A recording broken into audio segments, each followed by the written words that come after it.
అప్పులలో చంద్రబాబు నాయుడు గారు all time record సృష్టించారు. భారతదేశ చరిత్రలోనే ఎవ్వరూ సృష్టించినటువంటి సరికొత్త రికార్డ్ని కేవలం 11 నెలల్లో సృష్టించారు. In the span of 11 months only. Andhra Pradesh రాష్ట్ర అప్పు చంద్రబాబు నాయుడు గారు ఈ 11 నెలల కాలంలో చేసినటువంటి అప్పు 1,62,365 కోట్లు. నిన్న ఏదైతే 7,000 కోట్లు అప్పుకెళ్లారో ఆ అప్పుతో కూడా కలుపుకుంటే 1,62,365 కోట్లు. బడ్జెట్ లోపల చేసినటువంటి అప్పు 1,11,455 కోట్లు.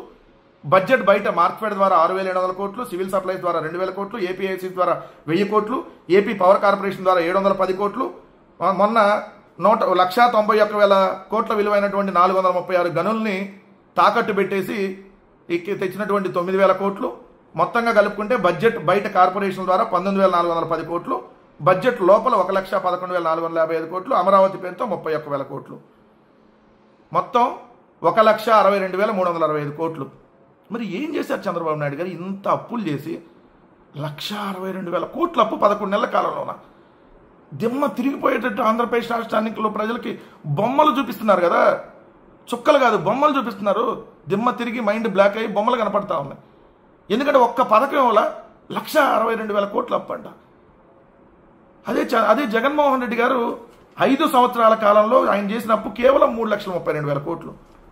జగన్మోహన్ రెడ్డి గారు 5 సంవత్సరాల హయాంలో కరోనా 2 సంవత్సరాల కరోనా ఉన్నా కూడా 3 సంవత్సరాల కింద వేసుకోవాలి పరిపాలన అంటే కేవలం జగన్మోహన్ రెడ్డి గారు చేసినటువంటి అప్పు 3,32,000 కోట్లు in the span of 5 years including corona.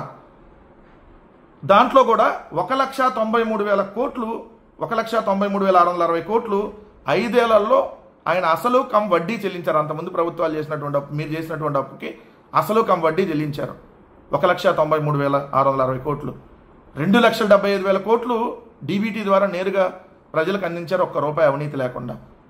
అలానే 30,000 కోట్లు కరోనాలో ప్రజల ప్రాణాలను కాపాడటానికి టెస్టింగ్, ట్రేసింగ్, ట్రీట్మెంట్ వీటన్నిటికి సంబంధించి ఖర్చు పెట్టారు.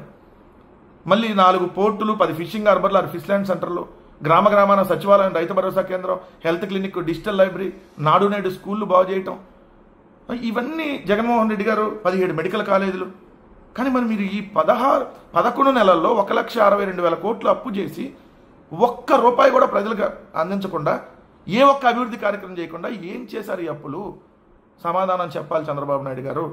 రాష్ట్ర ప్రజల్ని ఈరోజు మీరు నెట్ట నిలువుగా మోసం చేస్తూ ఉన్నారు, పట్టపగలు నెట్ట నిలువున మోసం చేస్తూ ఉన్నారు. ఇది అప్పుల్లో ఆల్ టైమ్ రికార్డ్ సృష్టించని మాత్రం మరోసారి చెప్తా ఉన్నాం.